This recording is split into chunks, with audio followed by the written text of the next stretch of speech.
I will call the police. Sir, Subrahmanyam గారు చెప్పింది కూడా నిజమే సార్. తనని పోలీసులకి పట్టించకండి సార్. ఇది మన ఆఫీస్ ప్రెస్టేజ్ విషయం సార్. సరే వర్ష, నువ్వు చెప్పావు కాబట్టి పోలీసుల్ని పిలిపించను.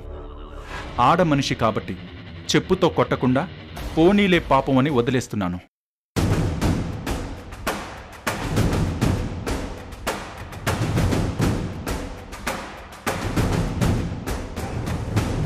సుబ్రహ్మణ్యం సార్, సెక్యూరిటీని పిలిపించి తన జుట్టు పట్టుకుని బయటికి వెళ్ళగొట్టించండి.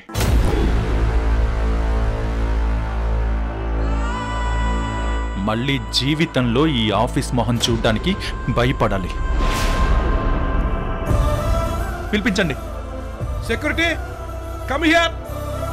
సార్, ఈరోజు డ్యూటీ చేసే సెక్యూరిటీ రాలేదు సార్. ఇంకో సెక్యూరిటీ గేట్ దగ్గర ఉన్నాడు కదయ్యా, అతను రమ్మను. ప్రవీణ్, నువ్వు వెళ్ళు. అలాగే సార్. త్వరగా రమ్మను.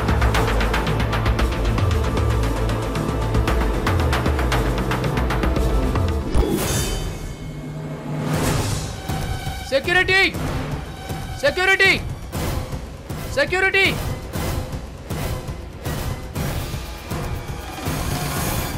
ఏంటి సార్, ఎందుకు ఇలా అరుస్తున్నారు? సెక్యూరిటీ, నిన్ను మేనేజర్ సార్ పిలుస్తున్నారు. పద వెళ్దాం. సార్, నేను ఇక్కడి నుంచి వచ్చేస్తే ఇక్కడ ఎవరు లేరు సార్. బయట నుంచి వచ్చే దొంగల సంగతి తర్వాత ముందు మన ఆఫీసులో ఉన్న దొంగల్ని మెడబెట్టి బయటికి నెట్టాలంట. పద. మన ఆఫీసులో దొంగలు పట్టడం ఏంటి సార్? ఏం మాట్లాడుతున్నారు? అవునయ్యా, మన డైరెక్టర్ గారి పిఏ సార్ బ్రాస్లెట్ ని దొంగతనం చేసింది. వెంటనే తనని మెడపట్టి బయటికి నెట్టాలంట. పద వెళ్దాం. ఏంటి సార్ ఇది? పిలిచి ఉద్యోగం ఇస్తే ఇలాంటి దుర్మార్గమైన పనులు చేస్తారా? అలాంటి వాళ్ళని ఊరికే పంపించకూడదు సార్. చంప పగలగొట్టి మరీ పంపించాలి. ఆ పని నేను చేస్తాను సార్. నేను ఇప్పుడే వస్తాను, మీరు వెళ్ళండి. త్వరగా రా.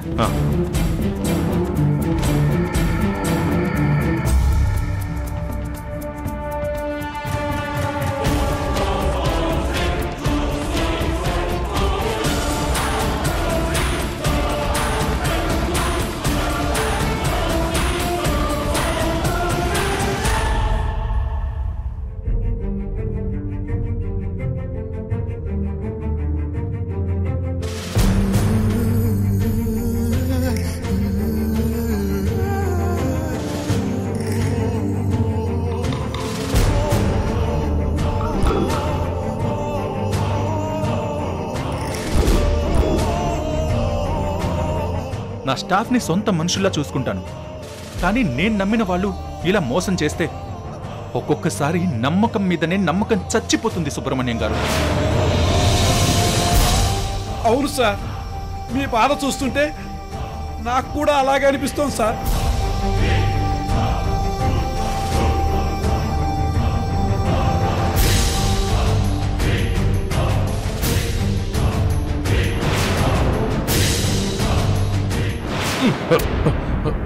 చూసుకోవయ్యా.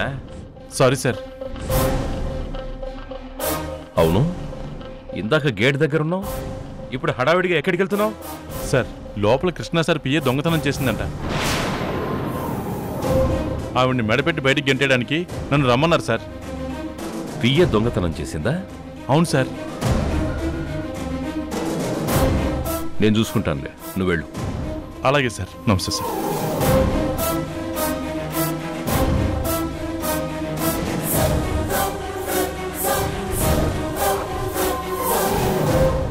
Sir, good morning sir. Good morning sir. రండి సార్, సమయానికి వచ్చారు. రండి సార్. చూడండి, మీరు రికమెండ్ చేసి తీసుకొచ్చిన ఈ పిఏ ఏం చేసిందో తెలుసా? నా 5 lakhs బ్రాస్లెట్ ని దొంగతనం చేసింది.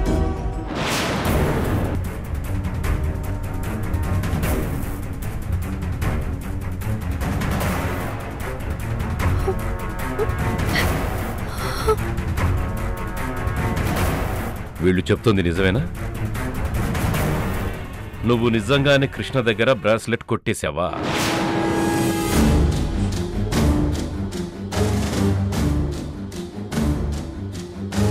సార్ ఆ అమ్మాయి రెడ్ హ్యాండెడ్గా దొరికింది సార్.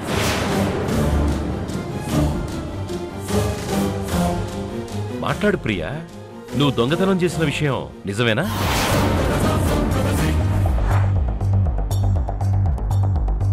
Very good Priya.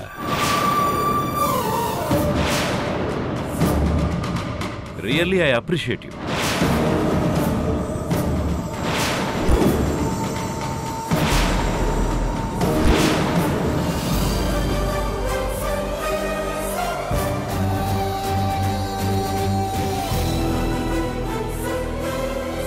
ఏంటి డాడ్,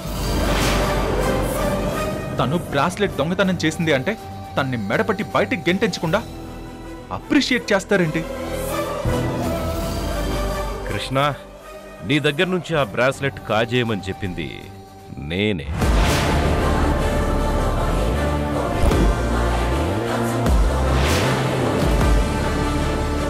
అదేమిటి సార్, మీరు మీరు దొంగతనం చేయమని చెప్పారా?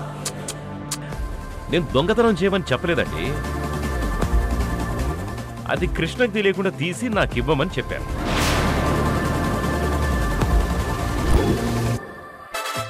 ఏం కవర్ చేస్తున్నారు డాడీ? మొత్తానికి మిమ్మల్ని బాగానే బుట్టలో వేసుకుంది. తన మీద దొంగతనం కేసు పడకుండా చాలా బాగా మేనేజ్ చేస్తున్నారు. అదేంటి సార్, మీరు అడిగితే అబ్బాయి గారు ఆ బ్రాస్లెట్ ఇస్తారు కదా,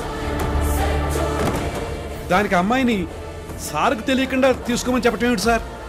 ఇది తన జాతకానికి తగినట్లుగా పూజ చేయించి రత్నం తొడిగిన బ్రాస్లెట్. వీటిలో 3 డైమండ్స్ ఆల్రెడీ రాలిపోయాయి.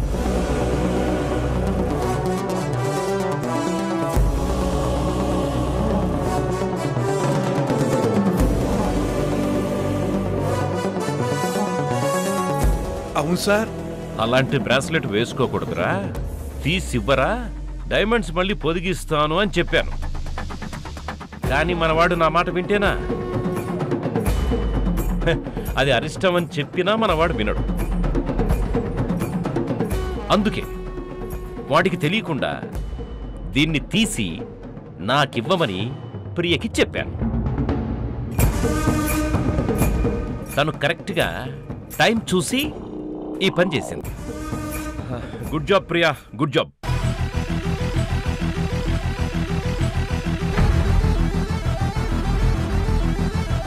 అనుకున్నాను సార్, అనుకున్నాను. మీరు సెలెక్ట్ చేసిన అమ్మాయి ఇలా దొంగతనం చేయటం ఏమిటా అని అప్పుడే అనుకున్నాను. మీరు నిజంగా చాలా గ్రేట్ సార్. ఇంత నిజాయితీ గల అమ్మాయి కాబట్టే మీరు సెలెక్ట్ చేశారు.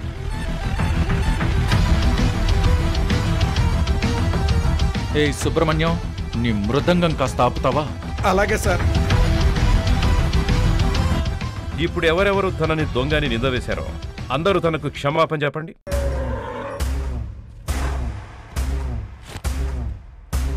చెప్పండి. క్షమించమ్మా, ఏదో తెలియక అన్నాను, ఏమనుకోకమ్మా. Sorry madam. Sorry madam. Sorry ma'am. Sorry madam.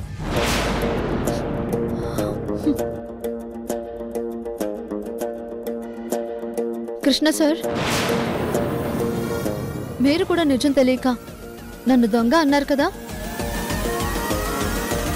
అందరూ క్షమాపణ చెప్పారు, కానీ మీరు అంటే నేను కూడా చెప్పాలా? మరి అందరికంటే ముందు నన్ను దొంగ అన్నది మీరే కదా సార్.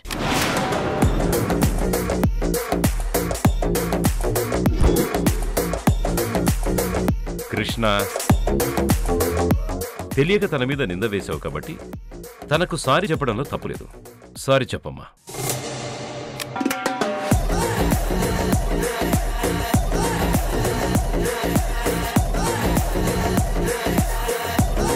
చెప్పండి సార్. ఎక్కడ నెగ్గాలో కాదు, ఎక్కడ తగ్గాలో తెలిసిన వాడే గొప్పోడని అదేదో సినిమాలో చెప్పారు సార్. మీరు కూడా గొప్పోడు సార్. సారీ చెప్పండి సార్. చెప్పు కృష్ణ, చెప్పు. I'm sorry. పర్వాలేదు సార్. తెలియక దొంగని చేశారు. ఇంకొకసారి ఏదైనా అనాలనుకునే ముందు ఒక్కసారి ఆలోచించుకోండి సార్. ఈ రోజు మా డాడీ వల్ల తప్పించుకున్నావే, కానీ ఎన్ని రోజులు తప్పించుకుంటావో అది చూస్తాను.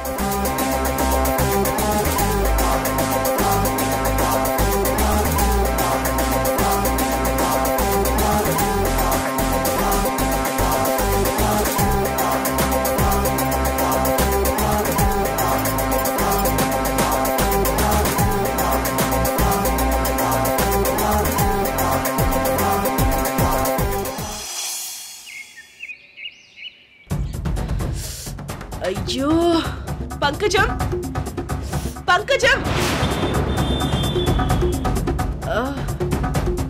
వామ్మో, మంచి స్పీడ్ మీద ఉంది. ఆవేశంతో పిలుస్తుందంటే ఏం చేస్తుందో ఏంటో. పంకజం! అమ్మా, వస్తున్నానమ్మా. అమ్మాయి గారు. ఏంటి పంకజం, నీకు చెవుడు గాని వచ్చిందా? నేనంతలా పిలుస్తుంటే మాట్లాడవేంటి? వంట రూమ్ లో ఉన్నానమ్మా, వచ్చేసానుగా. ఏంటో చెప్పండి అమ్మా. నీ పనికి మళ్ళీ తెలివితేటలు నా దగ్గర వాడకు. వెళ్ళి మాల్ తీసుకురాపో. ఏ మాల్ అమ్మాయి గారు? ఏం మాల్ అంటావేంటి? నిన్ను దాచిపెట్టమని ఇచ్చాను కదా, అర్జెంటుగా వెళ్ళి అవి తీసుకురాపో. అమ్మా అది చెప్తుంది నీకే. తొందరగా వెళ్ళి తీసుకొనిరా, నాకు తలనొప్పిగా ఉంది. అది వేసుకుంటేనే గాని నాకు రిలీఫ్ ఉండదు. వెళ్ళి తీసుకురాపో. అమ్మాయి గారు, నా దగ్గర ఏ మాలు లేదమ్మా. ఉన్నదంతా మీకే ఇచ్చేశాను. మిగిలిపోయింది ఏదన్నా ఉంటే అది అమ్మగారు బయట పడేశారు. ఇక నా దగ్గర ఎక్కడుందమ్మా మాలు? నీ దగ్గర చాలా మాలుంది. నిజం చెప్పు, దాన్నేం చేసావు? బయట అమ్ముకున్నావు కదూ? అంత మాట అనకండి అమ్మాయి గారు. మీలాగా నాకు అలాంటి మనుషులు తెలుసా ఏంటి అమ్ముకోవడానికి? చెయ్యాల్సిందంతా చేసి నాకే నీతులు చెప్తున్నావా? నిన్ను పంకజం! చూడండి అమ్మగారు, ఒట్టు పుణ్యానికే నన్ను చావు కొడుతున్నారు. ఉన్న మాలంతా మీరే బయట పడేశారని చెప్పినా కొడుతుందమ్మా కార్తిక అమ్మాయి గారు. నేను నీకిచ్చింది నువ్వు చెప్పకుండా ఆ రాక్షసికి ఎలా తెలుసు? చేసిందంతా చేసి అమాయకంగా నటిస్తున్నావా? నిన్ను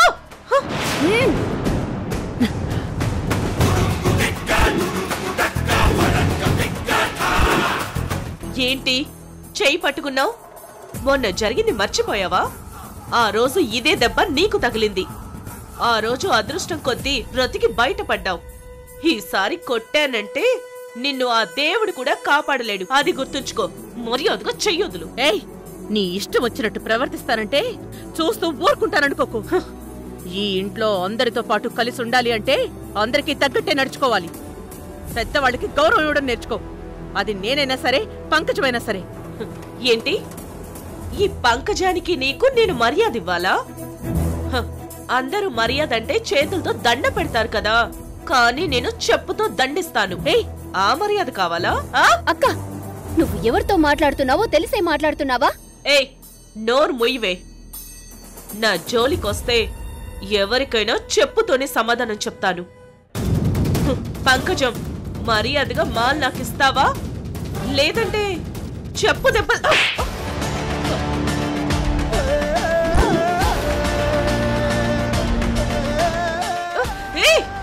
నన్నే కొడతావా? వదులు, వదులు, మర్యాదగా నన్ను వదులు. వదలలేదంటే నీ అంత చూస్తాను. అమ్మా అమ్మా, దాన్ని వదిలేద్దమ్మా. వదిలితే నిజంగానే అందరినీ చంపేస్తుందమ్మా. వదలొద్దు. రానమ్మా, నా సంగతి తెలుసు కదా. మర్యాదగా నన్ను వదలకపోతే మీ అందరి అంత చూస్తాను. ఏంటి నువ్వు నా అంత చూసేది? ఇప్పటిదాకా పోనీలే పాప మరి వదిలేశాను. నీ ఇష్టం వచ్చినట్టు ప్రవర్తిస్తాను, అందరినీ కొడతాను, చంపుతాను అంటే చూస్తూ ఊరుకుంటాననుకున్నావా? ఏం చేస్తావు? ఏం చేస్తానో చూపిస్తాను. మీ నాన్నగారు నీ మీద జాలిపడి అడిగినంత డబ్బిచ్చి కావలసినంత స్వేచ్ఛ ఇచ్చేసరికి నీ ఇష్టం వచ్చినట్టు ప్రవర్తిస్తున్నావు. నిన్నిలా కాదు. రా, వదులు, వదులు, వదులు. తీసుకువెళ్తున్నావు. వదులు, వదులు, వదులు.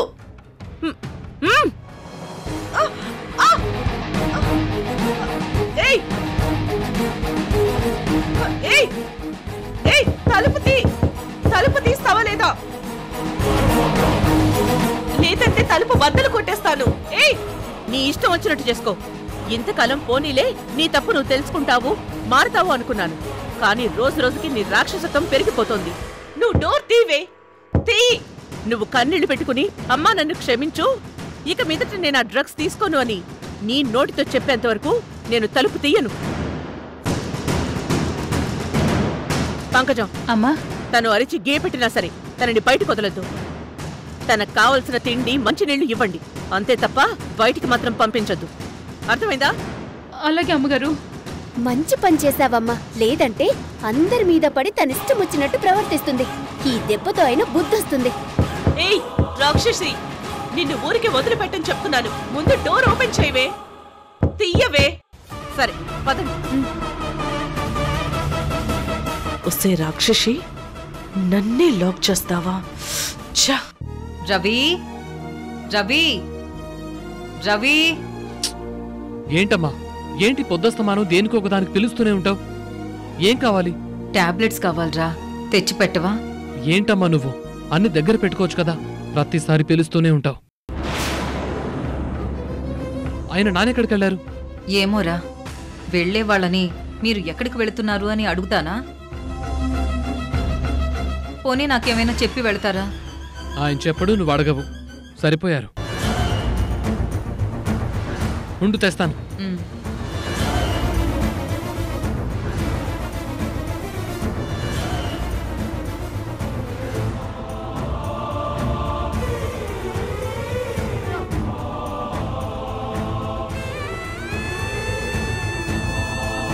ఇంట్లో ఉంటే మగపిల్లాళ్ళ చూడరు, అన్ని పనులు చెప్తూ ఉంటారు.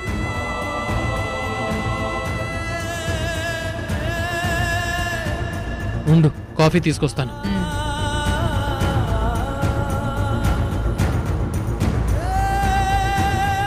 కళ్యాణి, ప్రియా ఇంకా ఇంటికి రాలేదు కదా? రాలేదండి. అమ్మయ్యా, మంచి పని అయింది.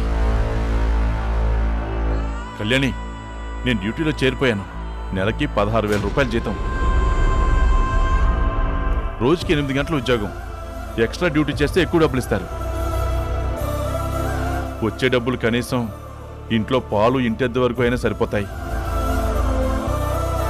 కొంతలో కొంత అయినా ప్రియాకి చిన్న వెసులుబాటు ఇచ్చిన వాళ్ళం అవుతాం. అన్నట్టు నాకు యూనిఫామ్ కూడా ఇచ్చారు. ఇది వేసుకుని డ్యూటీకి వెళ్ళాలి. అది కాదండి, మీరు ఈ ఉద్యోగం చేస్తున్న విషయం ప్రియాకి తెలియకుండా ఎలా? ఇప్పుడైతే ఏం చెప్పొద్దు. పెద్దోడు ఆఫీస్కి, చిన్నోడు కాలేజీకి, ప్రియా ఆటో వేసుకుని వెళ్ళిపోతుంది కదా. అందరూ పనులు ముగించుకుని వచ్చేసరికి డ్యూటీ అయిపోగొట్టుకుని నేను ఇంటికి వచ్చేస్తాను. కొద్ది రోజులు ఇలా కానిద్దాం. ఆ తర్వాత తెలిసినప్పుడు ఏదో రకంగా సర్ది చెప్పుకోవచ్చులే. ఏంటి నాన్న, నువ్వు సెక్యూరిటీ గార్డ్గా జాబ్ చేస్తున్నావా? అది ప్రియాకు తెలిసిందంటే ఎంత సీరియస్ అవుతుందో నీకు తెలుసు కదా నాన్న. అందుకేరా, తనకు తెలియకుండా కొద్ది రోజులు మనందరం దాచిపెట్టాలి. ఎందుకు నాన్న?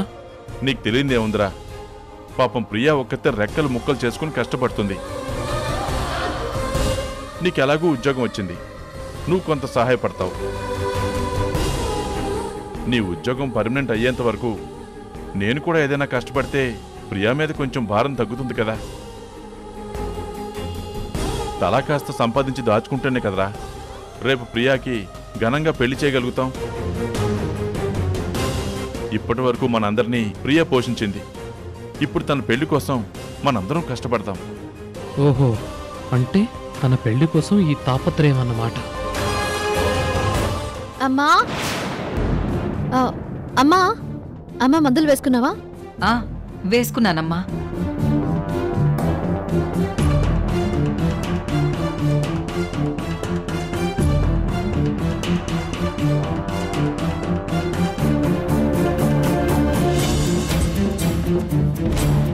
నువ్వేంటి ఈ టైంలో వచ్చావు? నేను వేరే పని మీద బయటకు వెళ్ళాలమ్మా. ఒకసారి మొహం కడుక్కుని వెళ్దామని వచ్చాను. అయితే ఇంకెందుకు ఆలస్యం, వెళ్ళి త్వరగా రెడీ అయ్యిరా. సరే అమ్మా. నాన్నా, చెప్పమ్మా. అది నేను భోజనానికి ఉండడం లేదు, మీరు తినేయండి.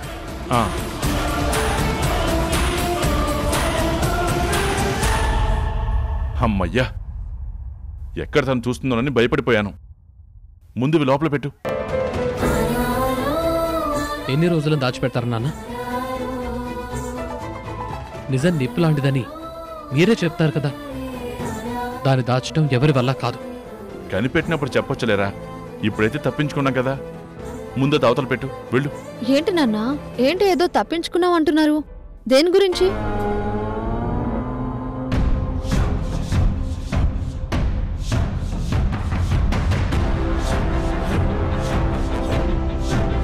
అసలు ఇన్ని రోజులు భర్తని పిల్లల్ని పట్టించుకోకుండా వదిలేసి ఎక్కడెక్కడ తిరిగొచ్చావో ఏంటో.